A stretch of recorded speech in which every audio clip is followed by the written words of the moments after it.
Kapamilya rising actor, sinasapawan nga ba ang sikat na love team sa serye? Tingnan ang mga detalye.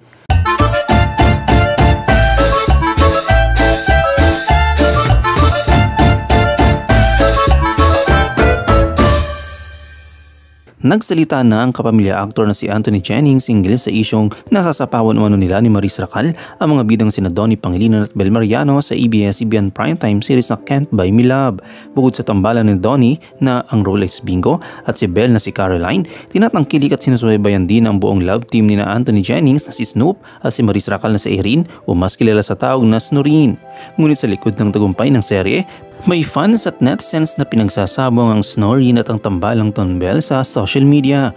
May ilang fans kasi ang nagrereklamo na tila dumadami ang mga eksena ni na Anthony at Maris na sasapawan na umano nila sina Donnie at Bel. Sa ginanap na intimate media con ng February 7, natanong ng press si Anthony at iba pang piling miyembro tungkol sa isyong ito. Ayon sa aktor, nababasa niya sa social media ang hinaing ng ilang fans ng Tonbel, ngunit imbis na damdamin ay ipinagulang bahala na lang daw niya ito. Alam daw kasi niya ang kanyang sarili na wala siyang ibang hangad kundi mapaganda ang kanilang teleserye. Hindi rin man daw minamasama ni Donnie at Bel ang paglayag ng tambalan ni na Anthony at Maris sa Can't Buy Me Love. Sa kanyang pahayag ay sinabi, "Hindi ko naman binabasa lahat ng comments, para sa akin kasi focus ka sa craft at ginagawa mo.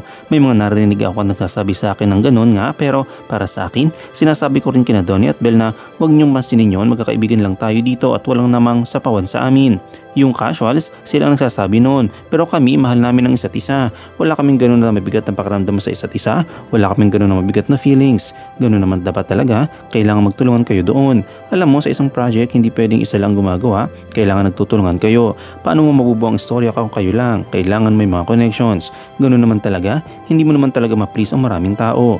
Aminado si Anthony na noong una ay na-intubate siyang makatambal si Maris. Alam daw kasi niyang magaling itong aktres at noon pa man ay napapanood at hinanganan niya ito. Lahat ni Anthony, una kaming nagkita, press con. Pero nung una kami nagka-eksena, doon kami nagkaroon ng interaction talaga. Ayun yung eksena na hulog siya at sinalo ko siya. Ayun yung unang eksena ko sa kanya kayang kabado ako.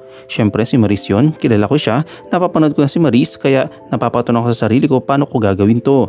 Si Direk Cathy Garcia naman ang nagdirect noon, sabi niya, "Sige, ako bahala. Saulin mo lang tapos ibalibag mo." Siyempre nagpaalam naman ako kay Maris bago gawin yon. That time nakita ko naman na mag-ang kausap si Maris. Feeling ko mag-work naman kaming dalawa.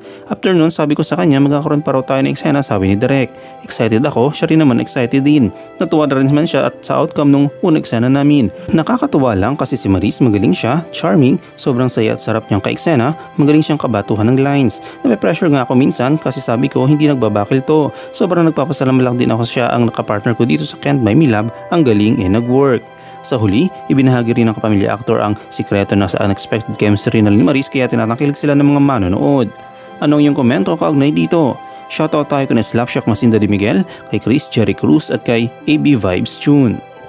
I-comment mo lang ang inyong opinion sa comment section at huwag kalimutang i-like, i-follow, i-subscribe ang busygram.net para sa mga latest happenings.